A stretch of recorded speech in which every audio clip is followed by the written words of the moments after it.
Plus plus में हम कैसे इस्तेमाल करते हैं। तो वाइल लूप जो है बेसिकली फ्लो कंट्रोल करता है एक प्रोग्राम का, क्योंकि प्रोग्रामिंग नॉर्मली जो है एक सीक्वेंस में एग्जीक्यूट होते हैं।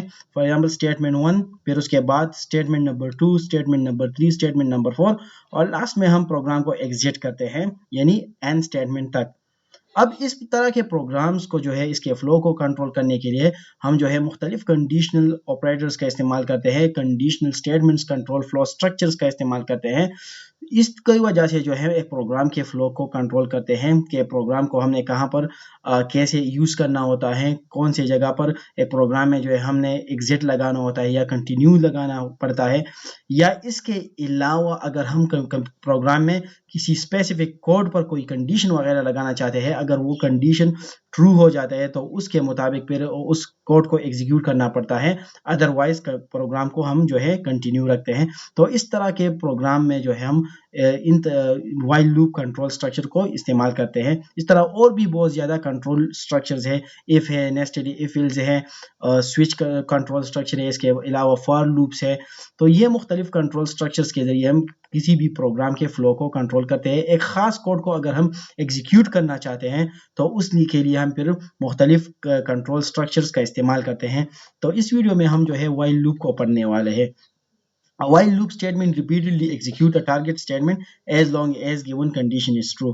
यानी अगर हम while loop की बात करते हैं तो while loop हम तब यूज करते हैं जब हम एक कंडीशन को जो है चेक करना चाहते हैं। फॉर एग्जांपल यहाँ पर फ्लो में बता देता हूँ, मैं इधर एक नंबर चेक कर दिया है मैंने इंटीजर, और यहाँ पर मैं टेस्ट कंडीशन लगाता हूँ कि अगर कंडीशन ट्रू हो तो इस के अंदर जितना भी कोड है डायरेक्टली, तो वो उस स्टेटमेंट्स को, उस कोड को आपने एग्जीक्यूट करना है। यहाँ पर एक ब्लॉक क्रिएट हो जाता है, उस ब्लॉक ऑफ कोड को आपने एग्जीक्यूट करना है और तब तक ये उसको एग्जीक्यूट करेगा जब तक ये कंडीशन जो है ट्रू रहेगा। अगर कंडीशन फॉल्स हो जाएगा तो फिर इसके बाद ये लूप एग्जिट कर जाएगा और इस लूप के अंदर जितने भी एलिमेंट्स हैं, जितने भी स्टेटमेंट्स हैं, वो हमें स्क्रीन पर आउटपुट करके दे देता है। और लूप जो है ये एक स्टेटमेंट को बार बार एग्जीक्यूट करता है। फॉर एग्जांपल यहाँ पर मैं 5 दफ़ा पाकिस्तान या इंडिया के नेम को या पेशावर या किसी भी सिटी के नेम को मैं एग्जीक्यूट करना चाहता हूँ 5 टाइम 10 टाइम, तो इस तरह हम लूप्स का इस्तेमाल करते हैं। तो यहाँ पर मैं आपको प्रैक्टिकली भी बताने वाला हूँ। अब मैंने यहाँ पर एक को, फॉर एग्जाम्पल मैं यहाँ पर लिखता हूँ integer i is equal to 1। मैंने सबसे पहले अगर हम वाइल लूप की बात करते हैं तो वाइल लूप में हमने सबसे पहले जो है क्या करना होता है, एक वेरिएबल डिक्लेयर करना है और इनिशियलाइजेशन करनी है।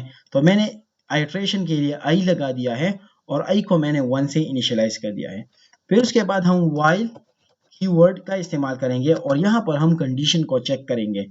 यहाँ पर कंडीशन कैसे चेक करेंगे, फॉर एग्जाम्पल मैं कहता हूँ कि आई लेस देन और इक्वल टू 5। मैं यहाँ पर लूप को 5 टाइम चलाना चाहता हूँ और उसके बाद हम ब्रैकेट शुरू करेंगे। वाइल लूप में सबसे पहले यहाँ पर हम इनिशियलाइजेशन करेंगे आइट्रेशन के लिए और फिर उसके बाद हमने जो कंडीशन को चेक करना है कि कंडीशन कितनी बार एग्जीक्यूट होगा। और वाइल लूप हम उस टाइम भी यूज करते हैं जब हमें एडवांस में इस तरह पता नहीं होता है कि कंडीशन कितनी दफा जो है आइट्रेशन करेगा, तो इस हालात में भी जो है हम फिर वाइल लूप का इस्तेमाल करते हैं।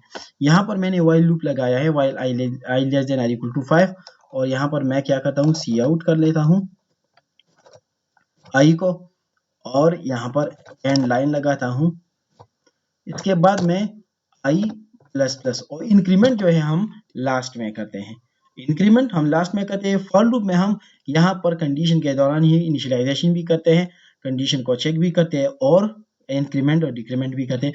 लेकिन वाइल लूप में हम सबसे पहले ऊपर बाहर लूप से इनिशियलाइजेशन करते हैं, यहाँ पर वाइल लूप और यहाँ पर हम कंडीशन को चेक करते हैं। उसके बाद जो है हम लास्ट में जो है आइट्रेशन करते हैं। अब इस कोड को मैं कंट्रोल एस करता हूँ और रन करता हूँ, तो यहाँ पर मुझे 1 से लेकर 5 तक नंबर जनरेट करके देगा। इसके अलावा जो है हम अगर कुछ समेशन वगैरह करना चाहते हैं तो ये भी हम यूज कर सकते हैं। फॉर एग्जांपल यहाँ पर मैं क्या करता हूँ, आई प्लस इक्वल टू आई। अब यहाँ पर आई में जितने भी एलिमेंट्स आएंगे, तो इधर मैं एक और वेरिएबल डिक्लेयर कर लेता हूँ कॉमा सम, एक वेरिएबल, और मैं इन एलिमेंट्स को जो है सम करना चाहता हूँ।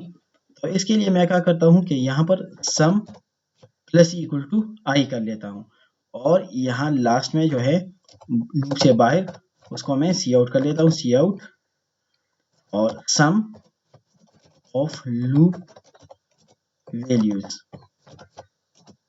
और यहाँ पर सम वेरिएबल को मैं शो कर लेता हूँ, स्लैश एन लगाता हूँ ताकि नीचे और भी आ जाइए, कंट्रोल एस और यहाँ से फिर उसको रन करते हैं। ओके, तो रन करने के बाद ये मुझे 15 प्रिंट करके दे रहा है।